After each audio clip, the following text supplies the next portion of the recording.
শুরুতেই প্রশংসা জ্ঞাপন করছি সেই মনিবের দরবারে, যে মনিব আমাদেরকে দয়া করে মায়া করে সর্বশ্রেষ্ঠ জাতি মুসলমানে ঘরে জন্ম দিয়েছেন, যে মহান আল্লাহ তাআলা আমাদেরকে সর্বশ্রেষ্ঠ মহামানব নবী করিম সাল্লাল্লাহু আলাইহি ওয়াসাল্লামের উম্মত বানিয়েছেন। আসুন সেই মনিবের দরবারে আবারও শুকরিয়া আদায় করি সবাই বলে আলহামদুলিল্লাহ। আমি আপনাদের সম্মুখে অতি সংক্ষিপ্তভাবে অল্প কিছুক্ষণ কথা বলবো। হুজুর খাওয়া দাওয়া করতে যতটুকু সময় লাগে এর ভিতরে আমি অল্প কিছুক্ষণ কথা বলবো। আমাদের মধ্যে আলোচনা পেশ করবেন হুসেন আহমদ মাহফুজ সাহেব, এরপরে আজকের মাহফিলের প্রধান অতিথি উনি আলোচনা পেশ করবেন, তাফসীর পেশ করবেন। আমরা ওনাদের আলোচনাগুলো মন ভরে দিল ভরে শুনবো ইনশাআল্লাহ। আমি আপনাদের সম্মুখে পবিত্র কোরআন মাজিদের 61 নম্বর সূরাতুস সফফের 9 নম্বর আয়াত তিলাওয়াত করছি। মহান আল্লাহ তাআলা তার হাবিবকে পৃথিবীতে প্রেরণ করেছেন অনেক লক্ষ্য উদ্দেশ্য ছিল কিনা? অনেক লক্ষ্য উদ্দেশ্য ছিল।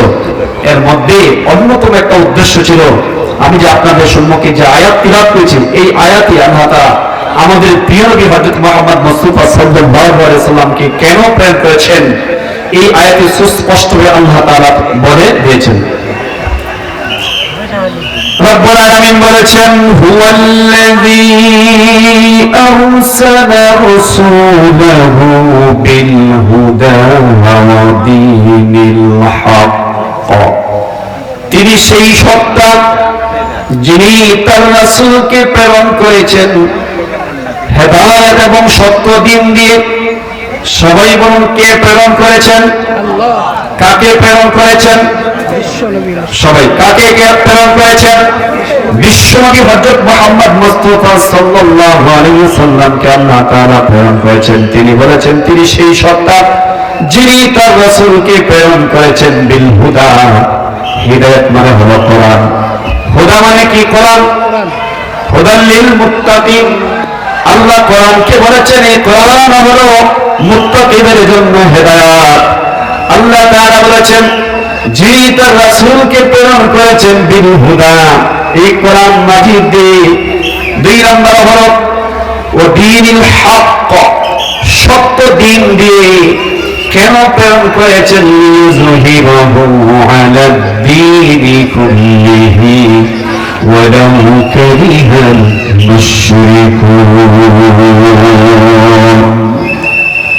সত্য দিন এই জন্য দিয়েছেন যেন সকল বাতিল ধর্মের উপর যত মত আছে, যত পথ আছে, মানব রচিত যত আইন আছে, সমস্ত আইনের ঊর্ধ্বে, মানব রচিত সমস্ত তন্ত্র মন্ত্র ঊর্ধ্বে সবগুলো ডিলেট করে, সবগুলো বাতিল করে ইসলামকে সারা বিশ্বে বিজয়ী করার জন্য আল্লাহ তাআলা তার প্রিয় হাবিবকে পৃথিবীতে প্রেরণ করেছেন।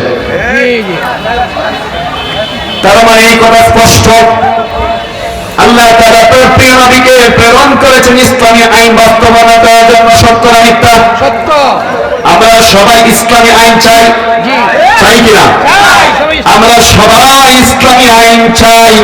এই ইসলামী আইন চালু করার জন্য, ইসলামী আইন বাস্তবায়ন করার জন্য মহান আল্লাহ তাআলা তার প্রিয় নবীকে পৃথিবীতে প্রেরণ করেছেন। এটা কার কথা? কার কথা? আল্লাহর কথা। লিযুহিরাহু আলা দ্বীনি কুল্লিহি। আল্লাহ বলেছেন সকল দ্বীনের উপর, সকল মতের উপর, সকল পথের উপর মানব রচিত যত আইন আছে, যত মত আছে, যত পথ আছে, যত দল আছে, সবগুলো বাতিল করে আল্লাহর পক্ষ থেকে মনোনীত জীবন ব্যবস্থা ইসলামী নীতি বাস্তবায়ন করার জন্য আল্লাহ তাআলা তার প্রিয় নবীকে পৃথিবীতে প্রেরণ করেছে। তাহলে আমরা সবাই কি চাই? ইসলামী আইন চাই। ইসলামী আইন চাই, সৎ লোকের শাসন চাই। ইসলামী আইন চাই, সৎ লোকের শাসন চাই। কারা কারা ইসলামী আইন চাই? আল্লাহকে হাত করে দেখা।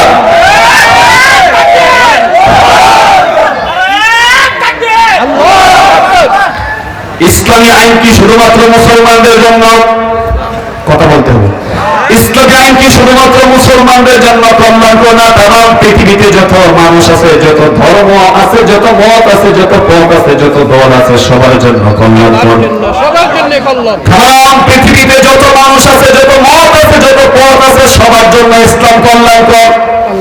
ইসলামের মধ্যে সব বিষয় আল্লাহ তাআলা বলে দিয়েছেন সত্য না মিথ্যা। Islam is the only and complete code of life. ইসলাম হলো একটা পূর্ণাঙ্গ জীবন ব্যবস্থা। এই পূর্ণাঙ্গ জীবন ব্যবস্থা ইসলাম শব্দের অর্থে আমরা অনেকে বুঝি না। আল্লাহ তাআলা আমাদের জন্য ইসলামকে মনোনীত করেছেন। ইসলামী আইন চালু করার জন্য বিশ্বনবী পৃথিবীতে আপ্রাণ চেষ্টা করেছিলেন। যখন তিনি ইসলামী আইন চালু করার জন্য চেষ্টা করেছিলেন, যারা ইসলামী আইনের বিরোধিতা করত, আবু জাহেল, উতবা, শাইবা, ওলীদ, তাদের পেটাত্তারা রাসূল সাল্লাল্লাহু আলাইহি সাল্লামকে সাদরে গ্রহণ করেছিল, রাসূলের বিরোধিতা করেছিল। সবাই কথা বলতে, রাসূল যখন ইসলামী আইন সমাজে চালু করার জন্য চেষ্টা করলেন, চেষ্টা চালাইলেন, আবু জাহেল, উতবা, শাইবা, ওলীদ এদের পেটাত্তারা রাসূলকে সাদরে গ্রহণ করে নাই, বরং রাসূলের উপর অকথ্য জুলুম নির্যাতন করেছে, হামলা করেছে, মামলা করেছে, গ্রেফতার করেছে। অনেক সাহাবীকে ফাঁসিতে ঝুলিয়ে হত্যা করেছে। সত্য না মিথ্যা? ইসলামী আইন বাস্তবায়ন করার জন্য বিশ্বনবী যখন ঘোষণা দিলেন এই পৃথিবীতে এই জমিন হলো আল্লাহর, ইনিল হুকমু ইল্লা লিল্লাহ, সাবধান, জমিনদার আইন চলবে, তার মানব রচিত আইন মানি না, মানতে দিব না, চলতে দেওয়া হবে না। এই কথা যখন বিশ্বনবী সবার সামনে ঘোষণা দিলেন, তখনকার সময় যারা বিশ্বনবীকে অত্যন্ত মহব্বত করত, ভালোবাসত, যারা আল আমিন উপাধি দিয়েছিল, যে মানুষগুলো নবীজি যখন এই ঘোষণা দিলেন জমিন হলো আল্লাহ, আল্লাহর জমিনে আল্লাহর আইন চলবে, মানব রচিত কোন আইন চলবে না, চলতে দেওয়া হবে না। আবু জাহেল, উতবা, শাইবা, ওলীদ তাদের আইন চলবে না, চলতে দেওয়া হবে না। বাপদাদার ধর্ম, মানব রচিত যত পথ আছে, যত মত আছে, সবগুলো বাতিল করে ইসলামী আইন চালু করতে হবে। যখন এই ঘোষণা নবীজি দিলেন, সাথে সাথে অধিকাংশ মানুষ রাসূলের বিরোধিতা করতে শুরু করলো, রাসূলকে পাগল বলল, রাসূলকে জাদুকর বলল, রাসূলকে ঘনক বলল। সত্য না মিথ্যা? কথা বল, সত্য না মিথ্যা? এমনকি আমার বিশ্বনবীকে হত্যা করার জন্য ষড়যন্ত্র করেছিল। এই ষড়যন্ত্রের হাত থেকে নবীজিকে রক্ষা করেছিলেন কে? আল্লাহ। আজকে আমরা যারা ইসলামী আইন চাই, সৎ লোকের শাসন চাই, প্রতিষ্ঠিত করতে চাই, যদি আপনি চান, আমি চান, তাহলে এই জাহিলিয়াতের যুগে বিশ্বনবীকে যার মতো মানুষ পৃথিবীতে আর কেউ ছিল না, যারা তাকে আল আমিন উপাধি দিয়েছিল, নবীজি যখন বললেন এই জমি হলো আল্লাহর, আইন চলবে আল্লাহর, মানব রচিত আইন চলতে দেওয়া হবে না, তখন এই মক্কার কাফের মুশরিক বেঈমানরা রাসূল সাল্লাল্লাহু আলাইহি ওয়াসাল্লামের সাথে যে ব্যবহার করেছিল, সাহাবীদের সাথে যে ব্যবহার করেছিল, এই ব্যবহার আপনার আমার সাথে করবে। সত্য না মিথ্যা? করবে। সত্য। কথা বলেন, সত্য না মিথ্যা? সত্য। সত্য। আমরা চাই বাংলাদেশে, আমরা বাংলাদেশের জন্মগ্রহণ করেছি, আমরা ভালোবাসি বাংলাকে, ভালোবাসি বাংলাদেশকে, ভালোবাসি বাংলার মানুষকে, ভালোবাসি বাংলার প্রত্যেকটা যুবককে, ভালোবাসি এই বাংলাদেশে আর বাংলার ভূখণ্ডে যত মানুষ আছে, মুসলিম, হিন্দু, বৌদ্ধ, খ্রিস্টান, সবাইকে আমরা ভালোবাসি। সত্য না মিথ্যা? আর বাংলাদেশে ইসলামী আইন চালু আছে নাই? ইসলামী আইন চালু আছে? দেশ স্বাধীন হওয়ার পর থেকে আমরা দেখছি যারাই ক্ষমতা গিয়েছে বারবার আমাদেরকে ধোঁকা দিয়েছে, বারবার জনগণকে ধোঁকা দিয়েছে।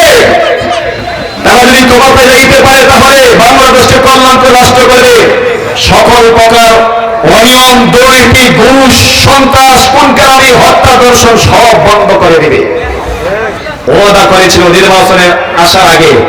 আর আমরা সাধারণ মানুষ, আপামর সাধারণ জনতা বিশ্বাস করে তাদেরকে ক্ষমতার বস্তরে বসিয়েছিলাম, যাদেরকে বস্তরে বসিয়েছিলাম বারবার আমাদের সাথে ধোঁকা করেছে। এই বাংলাদেশ সারা বিশ্বের মধ্যে একবার নয়, দুইবার নয়, 5বার দুর্নীতির চ্যাম্পিয়ন হয়েছে। সত্য না মিথ্যা?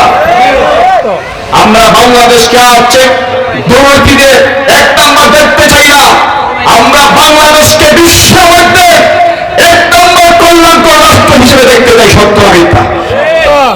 যদি দেখতে চাই তাহলে আপনাকে আমাকে সিদ্ধান্ত নিতে হবে। ইসলামী আইন চালু করার জন্য যা যা করার দরকার তাই করতে হবে। ইসলামী আইন চালু করার জন্য শুধু মুখে বললে হবে না। এই দেশে যারা ইসলামিক দল আছে, যারা ইসলামী আইন চালু করার জন্য প্রচেষ্টা করে, তাদের সাথে থাকতে হবে, তাদের মতের সাথে একমত পোষণ করতে হবে, তাদের কর্মী হতে হবে।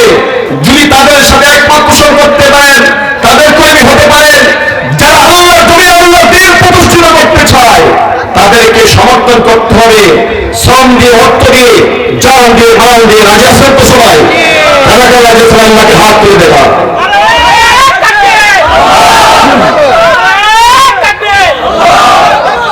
যদি ইসলামী আইন চাই, যদি ইসলামী আইন বাস্তব হয়ে যায়, আমার বাংলাদেশ থেকে দুর্নীতি চিরদিনের জন্য দূর হয়ে যাবে, সন্ত্রাস বন্ধ হয়ে যাবে, চাঁদাবাজি বন্ধ হয়ে যাবে, দর্শন বন্ধ হয়ে যাবে। অতিরিক্ত মাদকাসক্ত হয়ে গেছে আমার যুবক যুবতীরা, সবগুলো বন্ধ হয়ে যাবে। আমার দেশের টাকাগুলো বিদেশে পাচার হবে না। যদি ইসলামী আইন থাকত, তাহলে আমার দেশের যে সমস্ত রাজনৈতিক নেতৃবৃন্দ ক্ষমতা যাওয়ার পরে আমরা তাদেরকে বিশ্বস্ত মনে করে তাদেরকে আমরা ক্ষমতা দেই, এমপি মন্ত্রী হয়, তারা তাদের পকেটে টাকা ভরার পরে সুযোগ থাকে না, বাংলাদেশের ব্যাংকে টাকা রাখতে পারে না, বিদেশে লক্ষ লক্ষ হাজার হাজার কোটি টাকা বিদেশে পাচার করে। সত্য মিথ্যা? যারা আমার এই বাংলাদেশ থেকে জনগণের কষ্ট অর্জিত টাকা ঝুঁকের মতো শুষে শুষে আমাদের টাকাগুলো গ্রহণ করে বিদেশে পাচার করছে, আমরা ওই সমস্ত এমপি মন্ত্রী বাংলাদেশে দেখতে চাই না। আমরা মন্ত্রী দেখতে চাই আল্লাহ মন্ত্রী রহমানিদের মতো মন্ত্রী দেখতে চাই। আমরা মন্ত্রী দেখতে চাই আলী হাসান মোহাম্মদ মুজাহিদের মতো, যাদের বিরুদ্ধে এক টাকা দুর্নীতি অভিযোগ প্রমাণ করতে পারে নাই। ফখরুদ্দিন সরকার যখন ক্ষমতা আসছিল, সবার বিরুদ্ধে চির অভিযান চালিয়েছিল, সবার বিরুদ্ধে প্রত্যেকটা এমপি মন্ত্রীর বিরুদ্ধে কিছু না কিছু দুর্নীতি প্রমাণিত হয়েছিল, তারা দুর্নীতির সাথে সম্পৃক্তি ছিল। আলহামদুলিল্লাহ, সবাই বলেন আলহামদুলিল্লাহ। জামাত ইসলামের দুইজন মন্ত্রী ছিলেন, যারা দুইটা মন্ত্রণের দায়িত্ব পালন করেছিলেন। চিরুনি অভিযান চালিয়ে 100 টাকা কেন, 1000 টাকা কেন, 1 লক্ষ কেন, 1 টাকা দুর্নীতি প্রমাণ করতে পারে না। তাহলে আমরা এরকম নেতা চাই, এরকম দল চাই যে দলের নেতারা কখনো দুর্নীতি করবে না। এরকম দল চাবো যে দলের নেতারা 5 ওয়াক্ত নামাজ পড়ে, পরিমেয় নামাজ পড়ে। রাজি আছেন তো সবাই? ইসলামী আইন যদি চালু করতে চান, যদি ইসলামিক দলকে আপনি সমর্থন করেন, হয় তোমার সমাজে যারা আছে তারা বলবে এতদিন আমাদের সাথে ছিল, এখন তোর কি হইল? মৌলবাদীদের সাথে চলে গেলে, জঙ্গিবাদীদের সাথে চলে গেলে, এই কথা বলতে পারে সত্য না মিথ্যা? এটা স্বাভাবিক বিষয়। আপনি দিনের পক্ষে কথা বলেন, আল্লাহর জন্য, আল্লাহর আইন বাস্তবায়ন করার জন্য আপনার চেষ্টা করেন, কোরআনের কর্মী হন, কোরআনের দাওয়াত গুলো পরিবার সমাজ রাষ্ট্রে প্রচার করার জন্য সিদ্ধান্ত গ্রহণ করেন। বিশ্বনবীকে যেমন উনি ছিলেন সর্বশ্রেষ্ঠ মহানায়ক, এই জাহির যুগের মানুষগুলো যাকে আল-আমিন উপাধি দিয়েছিল, এই মানুষগুলোই যখন আল্লাহ রাসূল সাল্লাল্লাহু আলাইহি সাল্লাম যখন দ্বীনের দাওয়াত দিয়ে ইসলামী আইন চালু করার জন্য তাদের কাছে ঘোষণা করলেন, তখন এই মানুষগুলো তাকে পাগল বলল, তাকে জাদুকর বলেছিল, গোলাম বলেছিল। সত্য মিথ্যা? এই আরবের মানুষগুলোই সর্বশ্রেষ্ঠ মহামানব, যার শান মর্যাদা হলো আল্লাহ তাআলার উপরে। এই আরবের মানুষগুলো রাসূল সাল্লাল্লাহু আলাইহি সাল্লাম সহ তাদেরকে যারা মেনেছিল, যারা এই সিদ্ধান্ত গ্রহণ করেছিল, কুল ইন্না সলাতি ওয়া নুসুকি ওয়া মাহইয়ায়া ওয়া মামাতি লিল্লাহি রাব্বিল আলামিন, যারা ঘোষণা করেছিল আমার জীবন আমার মরণ সবকিছু আমি আল্লাহর জন্য সঁপে দিলাম। নামাজ পড়বো আল্লাহর জন্য, রোজা রাখবো আল্লাহর জন্য, যদি অর্থ ব্যয় করতে আল্লাহর জন্য ব্যয় করবো, যদি স্লোগান দিতে হয় আল্লাহর জন্য স্লোগান দিব, যদি নেতা মানতে হয় বিশ্বনবীকে নেতা মানবো। এই স্লোগান যখন দিল তখন আমি যে বাসায় বাউলে তারা মানে ভাবলো, আমাদের আরবের মানুষগুলো যদি মুহাম্মদ সাল্লাল্লাহু আলাইহি সাল্লামকে নেতা মেনে নেয়, তাহলে আমার নেতৃত্ব ছেড়ে যাবে, মুহাম্মাদের দল তো বড় হয়ে যাবে। আমি দুর্নীতি করতে পারবো না, চাঁদাবাজি করতে পারবো না, আমি ঘুষ খাইতে পারবো না, এতিমের মালগুলো আত্মসাৎ করতে পারবো না, আমাদের ক্ষমতা চলে যাবে। এই জন্য আমি যারা বাসায় বাউলে তারা সবাইয়ের সাথে বসলো, নবীর সাথে যারা ঈমান হয়েছিল তাদেরকে ঘায়েল করার জন্য, মূলোৎপাদন করার জন্য সকল প্রকার ষড়যন্ত্র করেছিল। সকল প্রকার ষড়যন্ত্রের হাত থেকে আল্লাহ তাআলা তাদেরকে রক্ষা করেছিলেন। সত্য মিথ্যা? তারা বদলে পারে নাই, উহুদে পারে নাই, কন্দকে পারে নাই, ওদের দারুণ মদর বৈঠক দারুণ ভাবে ব্যর্থ হয়েছে, ঠিক ছিল। আর আমাদের দেশে যারা ইসলামী আইন চালু করার জন্য চেষ্টা করছে তাদের বিরুদ্ধেও কি প্রকার ষড়যন্ত্র করা হয়েছে, তাদের উপর কি জুলুম নির্যাতন অত্যাচার করা হয়েছে, আমরা এটা সবাই অবগত আছি। এখানে বলে সময় নষ্ট করতে চাই না। বাংলাদেশ নয়, বিশ্বের ইতিহাসে কোন রাষ্ট্রে এরকম ঘটনা নাই একটা সরকার দল বিরোধী দলের উপর এত জুলুম নির্যাতন করে। সত্য না মিথ্যা? আল্লামা সাইদি হুজুরের সাথে কি দুর্ব্যবহার করেছে, কি জুলুম করেছে, কি অত্যাচার করেছে, শুধু বাংলাদেশের মানুষ দেখে নাই, সারা বিশ্বের তৌহিদি জনতা সবাই লক্ষ্য করেছে কি জুলুম করেছে। আমাদের ইসলামী আন্দোলনের শীর্ষ নেতৃবৃন্দকে টপ লেভেলের থেকে 10 জন শীর্ষ নেতৃবৃন্দকে ফাঁসিতে ঝুলিয়ে মিথ্যা মামলা দিয়ে হত্যা করা হয়েছে। উদ্দেশ্য একটাই, এই ইসলামী আন্দোলনকে, বাংলাদেশ জামাত ইসলামীকে মানুষের কাছে কলঙ্কিত করার জন্য, যাতে মানুষ এই দল থেকে বিমুখ হয়ে যায়, যাতে এই দলের নাম শুনলে ঘৃণা করে। তারা আমাদের বিরুদ্ধে এই ষড়যন্ত্র করেছিল। আর আমরা ঘোষণা করেছিলাম, ইন্নাল্লাযীনা ক্বালু রাব্বুনাল্লাহ সুম্মা ইসতাকামু তাতানাজ্জালু আলাইহিমুল মালায়েকা আল্লা তাখাফু ওয়া লা তাহজানু ওয়া আবশিরু বিল জান্নাতিল্লাতী কুনতুম তু'আদুন। আমাদের নেতৃবৃন্দ সব যারা ইসলামী আইন বাস্তবায়ন করার জন্য শপথ নিয়েছিল, তারা বলেছিল আমাদের বড় ভালো আল্লাহ, আমরা আল্লাহকে মেনে, আল্লাহ হলেন সব, জমিন যেহেতু আল্লাহ, এই জমিনে আল্লাহ আইন বাস্তবায়ন করার জন্য আমরা শপথ নিয়েছি। এই শপথের উপর চলতে গিয়ে, এই শপথের পক্ষে কথা বলতে গিয়ে আমরা জান দিতে রাজি আছি, মান দিতে রাজি আছি, ঘর ছাড়তে রাজি আছি, চাকরি ছাড়তে রাজি আছি, সব রাজি আছি, সব কুরবানি করতে রাজি আছি। এরপর এই পথ থেকে চুল পরিমাণ গুণে সরে যাবে ইনশাআল্লাহ। এই ঘোষণা যখন আমাদের নেতৃবৃন্দ দিলেন, রব্বুল আলামিন আকাশ থেকে ফেরেশতা নাযিল করে বললেন, তাতানাজ্জালু আলাইহিমুল মালায়েকা আল্লা তাখাফু ওয়া লা তাহজানু ওয়া আবশিরু বিল জান্নাতিল্লাতী কুনতুম তুআদুন। তোমাদের কোনো ভয় নাই, তোমাদের কোনো টেনশন নাই, তোমরা সুসংবাদ গ্রহণ করো জান্নাতের, যে জান্নাতের ওয়াদা আল্লাহ তাআলা তোমাদেরকে দেওয়ার জন্য ওয়াদা করেছেন।